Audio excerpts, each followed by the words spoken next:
You think transformations like this begin by pinpointing areas of your body you want to change? No.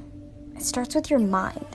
It starts by gaining self-awareness for what your underlying issues are and having a real stern talk with yourself about what it is you want to change. And then creating action by doing things that you love, empowering yourself with nutritious food and activities, training hard, and surrounding yourself with the right energy that's going to put you in that positive direction for transformations. Then you'll have a night and day transformation, not only with your body, but with your mind. And that's where you see growth.